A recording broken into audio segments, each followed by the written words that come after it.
It's all about matching your The lanyard. Yeah, the lanyard. That's what it's all about. Yeah, I'm the square that wears the lanyard, you know. Oh, we're really doing this right now. Okay. Yeah. JLC. How do you pronounce that, Luke? How do I pronounce it? Well, Yeah, as an Australian, you're a real expert in French accents. So I just want to put you on the spot. In Australia, we're good at some things. We're good at drinking beer. We're good at getting skin cancer. We're good at punctuating our sentences with the word mate. Less good, I have to confess, at French pronunciation. Yeah. But I'm going to have a go. Jaeger-LeCoultre. Okay. How you go? As an American, as you know, we're exemplary at speaking French. So, Jaeger-LeCoultre. Okay, we're going to just stick with JLC then for the rest of this. JLC.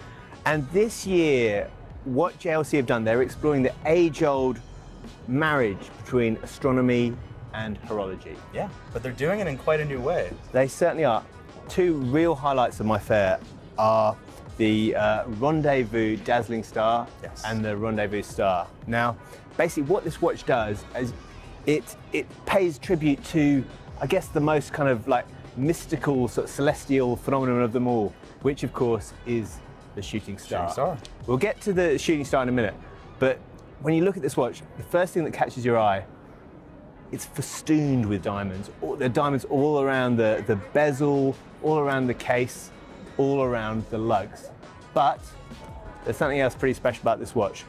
That's because it's got this amazing shooting star complication. Yeah. So 4 to 6 times an hour at random, you'll look at the watch and suddenly a shooting star will like dance across the dial. Yeah, I mean, like a real shooting star, it's a complication that, quite frankly, during the day, you're quite likely to miss. But that being said, if you wind the crown, I would say, from experience, 6 times, you will activate the complication. The watchmakers, the way they explained it is, more often than not, you look at perpetual calendars and you don't have to adjust the watch for another 400 years or however many years. So it's about logical predictions of time and gear setting and all this. This is about randomness. So it's unpredictable. Aside from doing it manually, on the wrist, it's really just about how much you move. And I guess, if it clicks a few times a day, then you're getting your 10,000 steps. You've forgotten the best thing about this watch. Excuse me. You see a shooting star, what can you do if you see a shooting star? Oh. You can make a wish. This watch, you see it 4 to 6 times a day, an hour. So if you keep your eyes peeled, you could potentially have 72 wishes in a day. That is better than having your own personal genie in a bottle, with apologies to Christina Aguilera. I think you're absolutely right. Another highlight for me of the JLC collection is the Polaris Perpetual Calendar. Yeah. This is a nice watch. It's 42 millimeters. It's waterproof to 100 meters. You can get it in pink gold. You can get it in stainless steel.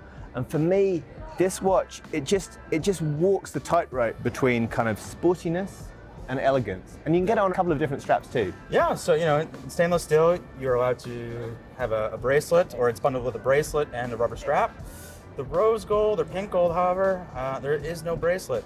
At the end of the day, it is a sort of sporty casual watch, so it kind of would feel out of place on a precious metal bracelet, but you do have the rubber as well as an alligator leather if you really want to spruce it up for a more formal setting. But nonetheless, I don't think you can go wrong with either one. What would be your pick, steel or rose gold? I always go rose gold. Really? I go for gold because I'm a winner. Well, I guess as a loser, I don't know, the Polaris, it's quite sporty. I like it in stainless steel. And, I'm quite a bracelet guy, as you know. Yeah, you are. But I think I would keep it on the rubber. So that's kind of a first for me. That's out of character. It looks really good. It looks really good. There's this sort of a gradient to the blue dial, and the complication is extraordinarily legible.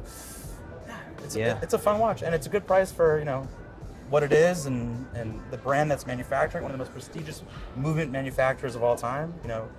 You can thank your Nautilus and Royal Oak, and it's all JLC, so it doesn't get too much better than this movement manufacturer a lot of the time. Well, those are my main picks. Did you have any others of the collection this year? I mean, I've got to say, because some of them are a lot of them are the Hydrus Mechanica range, where I'm not going to start talking about them because sadly I don't have a degree in quantum physics. But, look, to Luke's point, this year's Hybris.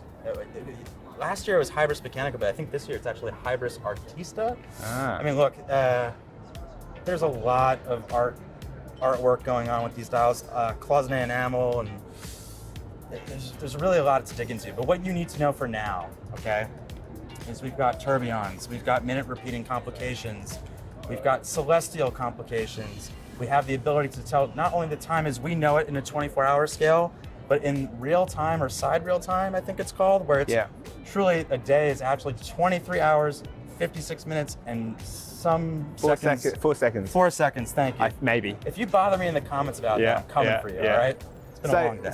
So basically, Zach, it's an amazing. What you say, if you want to go through a journey through time and space, you come to JLC this year. Absolutely. It's a space odyssey, 100%.